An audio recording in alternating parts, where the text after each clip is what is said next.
Hello guys, my name is Sandesh. Welcome to Play with Codes. Let's start React.js Part 2.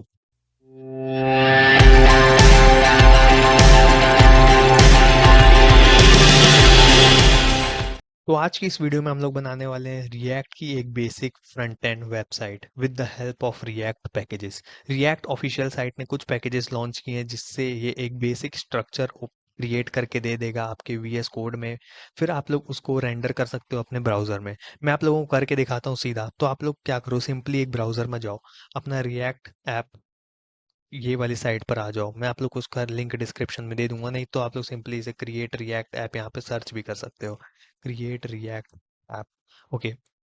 तो फिर create React app dot dev वाली site में जाके scroll down करना है। Simply यहाँ पे गेट स्टार्टेड इन सेकंड्स लिखा है, आप लोग को यहाँ पे सिंपली क्लिक करना है, कॉपी करना है लिंक को, देन अपने वीएस कोड के टर्मिनल पर पेस्ट करना है। ओके। वीएस कोड, सॉरी क्या लिख रहा हूँ मैं, वीएस कोड टर्मिनल पर इक्वल टू दब रहा है। ओके, सो ये एस कोड के टर्मिनल पर पेस्ट करना है। तो टर्मिनल ओपन करने के लिए कुछ शॉर्टकट कीज हैं। शॉर्टकट कीज का यूज करना आप लोग स्टार्ट कर दो, ये एक बहुत अच्छी हैबिट होती है। शॉर्टकट कीज का यूज करते हैं तो हमारा जो कोड है उसको लिखने में स्पीड होती है, स्पीड आती है। ओके। तो इसका शॉर्टकट की है कंट्रोल शिफ्ट ग्रेव एसेंट। तो ग्रेव एसेंट कौन सा की है? ग्रेव एसेंट जो है वो स्केप के नीचे की होता है, वो होता है ग्रेव एसेंट। आई नो आप लोग, बहुत लोग को नहीं पता होगा, इसलिए मैं आप लोग को बता दे रहा हूँ। सो आप लोगों को वो लिंक को कॉपी करना है। अब npx क्रिएट रिएक्ट ऐप एक पैकेज का नाम है और माई ऐप जो है वो मेरी फाइल का नाम होने वाला है। तो आप लोग इसको कुछ भी रख सकते हो, माई ऐप को चेंज करके आप कुछ भी नाम रख सकते हो। मैं सिंपली इसे बाय डिफॉल्ट माई ऐप ही रहने दे रहा हूँ। ओके। तो npx क्रिएट रिएक्ट ऐप जो है, npx क्या करता है? npx जो है कोई भी पैकेज को बोरो कर लेता है, उधार ले लेता है। ये परमानेंटली स्टोर करके आपके स्टोरेज में नहीं रखेगा। ये आपको एक काइंड ऑफ कभी कभार ओपन करने के लिए आप लोग को एक पैकेज दे देगा कि आप लोग उसमें विजिट करो, बट आपकी ये स्टोरेज नहीं लेगा। ओके। अगर आप एन परमानेंट खरीदना चाहते हो अगर, तो आप यूज करो npm, नॉट npx। ओके। तो मैं अभी इसे टेम्परेरी करूंगा, आप लोग भी टेम्परेरी करो, हिट करो एंटर। देन यहाँ पे कुछ सेकंड्स लेगा आपका पैकेज इंस्टॉल होने में। तो आप लोग अगर पहली बार इंस्टॉल कर रहे हो तो आई थिंक थोड़ा टाइम ले सकता है। लाइक मैंने इसे कर चुका है पहले ही, तो यहाँ पे मेरा जल्दी हो रहा है। आपकी कंप्यूटर की स्पीड पे डिपेंड करता है कि ये कितना जल्दी हो रहा है। सो ये एक क्रिएट कर रहा है रिएक्ट ऐप, पैकेजेस को इंस्टॉल कर रहा है। रिएक्ट डॉम स्क्रिप्ट्स, बहुत सारी पैकेजेस हैं, उन सबको इंस्टॉल कर रहा है। देखो यहाँ पर आपकी एक फाइल भी बन गई है माई ऐप नाम से, जिसमें पैकेज डॉट जेसन आ गया है ऑटोमेटिक।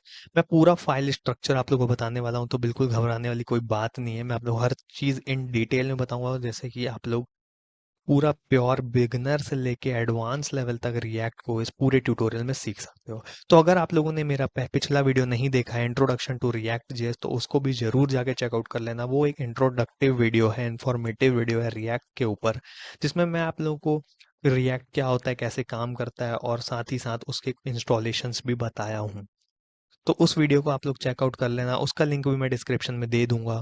ओके। तो हम लोग अब आ जाते हैं अपने इस मेन टॉपिक पर। रिएक्ट इंस्टॉल हो रहा है।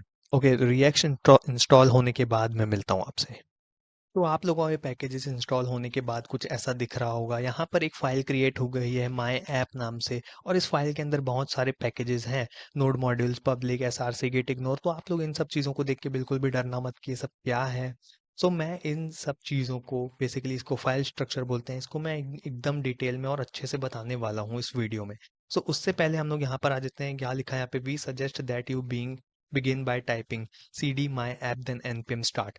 तो यहाँ पे लिखा है कि अगर जो भी आपने फाइल बनाई है रिएक्ट फर्स्ट नाम से, देन उसके अंदर आप लोगों ने एक और फाइल बनाई है सी डी माई ऐप नाम से, देन उस फाइल के अंदर मैंने आपको बेसिक वेबसाइट क्रिएट करके दी है। मैंने इन द सेंस रिएक्ट ने। तो उससे आपको रन करने के लिए npm स्टार्ट करना पड़ेगा, बट उसे माई ऐप के अंदर जाके करना पड़ेगा। तो उसको करने के लिए आप लोग को सिंपली यहाँ पे cd करके माई ऐप के अंदर आ जाना है। तो माई cd माई ऐप। तो आप लोग नाम एकदम एज इट इज रखना। अगर कोई भी नाम में चेंजेस करोगे तो ये एरर थ्रो करेगा। अगर वो फाइल वहाँ पे उसको नहीं मिली तो वो एरर थ्रो करके आपको बताएगा कि ये file doesn't exist. Okay. So my app के अंदर आके आप लिख दो npm स्टार्ट। npm क्या है, मैंने आपको पिछली वीडियो में बताया था और उसको डाउनलोड कैसे करना है ये भी बता दिया था। तो npm जो है वो मेरे VS कोड को और ब्राउज़र को आपस में कनेक्ट करने के लिए यूज़ होता है। सो हिट कर दिया मैंने एंटर और ये मुझे एक लोकल होस्ट 3000 पोर्ट पर ये मुझे रन कर दे देगा। तो आपको ये 3000 पर करके देगा और मुझे बता रहा है something is already running in the background. So आपको 3000 पर करके देगा, यस कर देना अगर आप लोग के में भी ऐसे कुछ आ रहा होगा तो। सो यहाँ पर देखिए लोकल होस्ट 3000 पर इसने रन किया और यहाँ पर हमारी साइट क्रिएट हो गई है।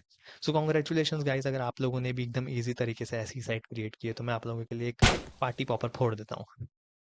सो अब यहाँ पर लिखा है edit src app.js and save to reload. अगर मैं यहाँ पर app.js को एडिट करूँ, कुछ चेंजेस करूँ, तो वो चेंजेस यहाँ पर रिफ्लेक्ट होंगे, ऐसा ये मुझे बोल रहा है।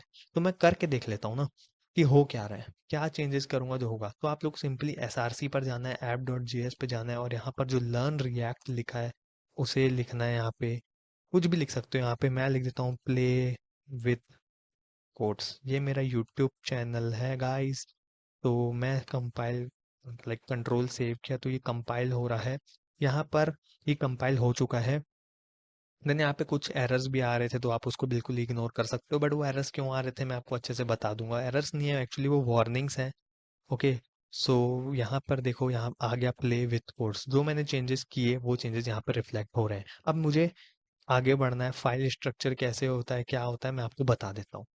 तो अब हम लोग पढ़ेंगे फाइल स्ट्रक्चर रिएक्ट जेएस का। तो अग फाइल स्ट्रक्चर में आता है सबसे पहले नोड मॉड्यूल्स। नोड मॉड्यूल्स क्या होता है, रिएक्ट जेएस में जितनी भी डिपेंडेंसीज लाइब्रेरीज होती हैं वो सब नोड मॉड्यूल्स के अंदर होती हैं। ओके, आप देख पा रहे हो यहाँ पे बहुत सारी लाइब्रेरीज हैं, डिपेंडेंसीज हैं, ये सारी रिएक्ट जेएस की डिपेंडेंसीज हैं। ओके, उसके बाद हम लोग पढ़ते हैं पब्लिक। पब्लिक के अंदर आप जितनी भी इमेजेस, लोगो, जितनी भी चीजें हैं अपनी जो वेबसाइट में डालने वाले हो वो सब चीजें आप पब्लिक में रख सकते हो। जरूरी नहीं है इसका नाम आप पब्लिक दो, आप इसका नाम कुछ भी दे सकते हो, इमेजेस दे सकते हो ताकि आप लोग को समझ आए। और कोई लॉजिकल नेमिंग ही करना, क्योंकि हम लोग को समझ आनी चाहिए अगर हम लोग कभी बाद में भी ओपन करते हैं अपने कोड्स को तो। ओके, तो favicon.ico जो है ये क्या है, ये एक लोगो है। अब देख पा रहे हो favicon क्या होता है। जो जैसे हम लोग अपनी रिएक्ट की साइट में चलते हैं, favicon मतलब जो रिएक्ट ऐप के यहाँ पे ऊपर में जो रिएक्ट ऐप है ये वाले लोगो को ही अपन favicon बोलते हैं। ओके, तो favicon ये है। अब आ जाते हैं नीचे index.html। यहाँ पे इंडेक्स की फाइल, index.html नाम की फाइल है, यहाँ पे आप पूरा HTML लिखा हुआ है। और ये सब जो कोड्स हैं जो लिखे हैं यहाँ पे, जो भी है ये सब आपको यही बता रहा है कि मतलब लाइक इंट्रोडक्शन दे रहा है आपको कि कौन सी चीज़ क्या यूज़ हो रही है। ओके, तो आप यहाँ पे HTML फाइल्स लिख सकते हैं। ठीक, अब यहाँ पे लोगो हैं, दो लोगो हैं एक्चुअली यहाँ पे। तो दोनों लोगो एक ही है, दोनों में रिएक्ट ही है, रिएक्ट का लोगो ही है। तो ये जो लोगो है वो यहाँ यूज़ हो रहा है। ओके, तो अब पढ़ लेते हैं हम लोग एसआरसी। एसआरसी में क्या होता है, एसआरसी में हम लोग कोड करते हैं। जो भी हम लोग कोड लिखेंगे वो हमारे रिफ्लेक्ट करेगी हमारे क्रोम ब्राउजर में। वो सब जितने भी कोड्स हैं हम लोग वो एसआरसी फोल्डर में लिखते हैं। ठीक है। अब app dot C S S है एसआरसी के अंदर। सी एस एस मतलब, इसको मैं ज़्यादा एक्सप्लेन क्या ही करूँ, ये तो समझ आ रहा है कि ये स्टाइल के लिए यूज़ होता है। अगर कोई भी वेबसाइट में हम लोग को स्टाइलिंग करनी है, फॉन्ट चेंज करना है, कलर बदलना है, या फॉन्ट फैमिली चेंज करनी है, वेट फॉन्ट वेट चेंज करना है, कोई क्वेरी डालनी है, तो हम लोग का CSS यूज होता है।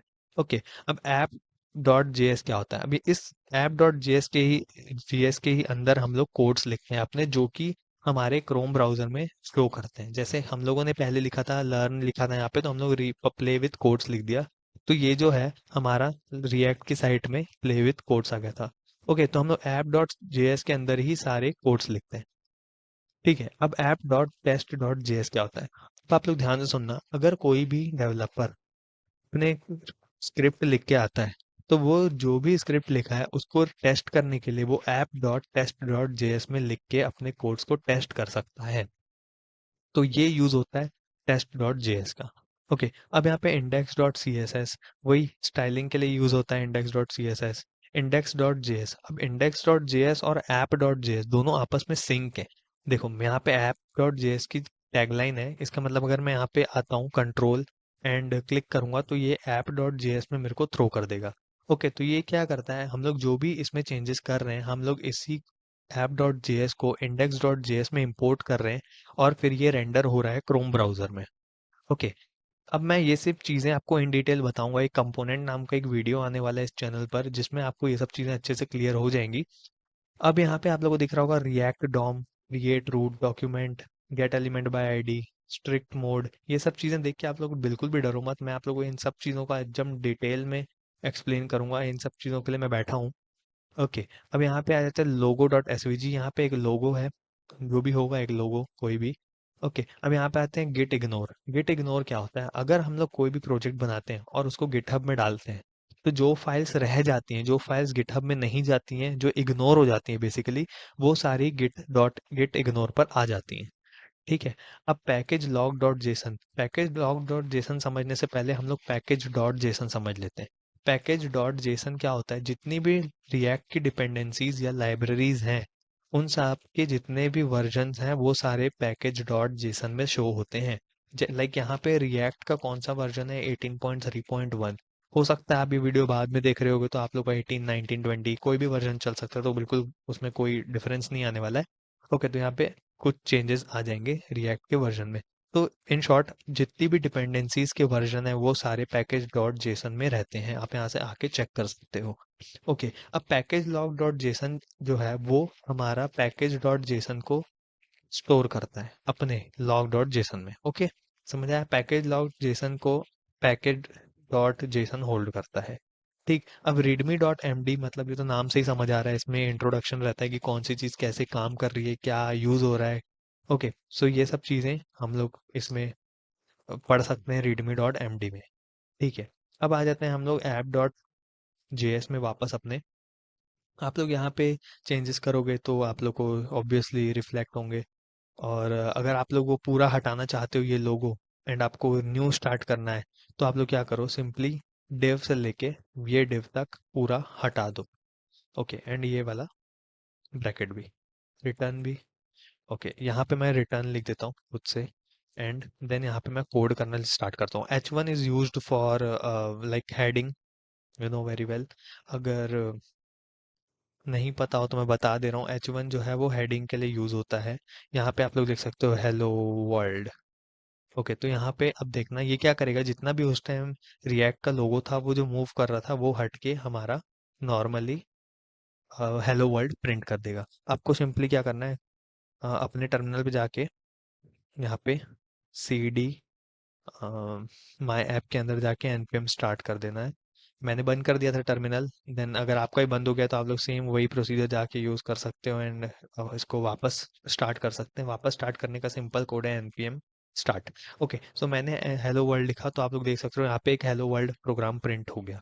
सो आई होप आप लोग को ये वीडियो पसंद आया होगा। मैंने इसमें डिटेल में बात करी है कि रिएक्ट जेएस की बेसिक वेबसाइट कैसे क्रिएट करनी है। अगर आप लोगों को फिर भी इसमें कोई प्रॉब्लम हुई होगी तो कमेंट करके ज़रूर बताइए। और अगर आप लोगों को एक अच्छा प्रोग्रामर बनना है तो एक वीडियो देखने से कुछ नहीं होगा, हर एक वीडियो देखने से होगा। तो मिलते हैं नेक्स्ट वीडियो में।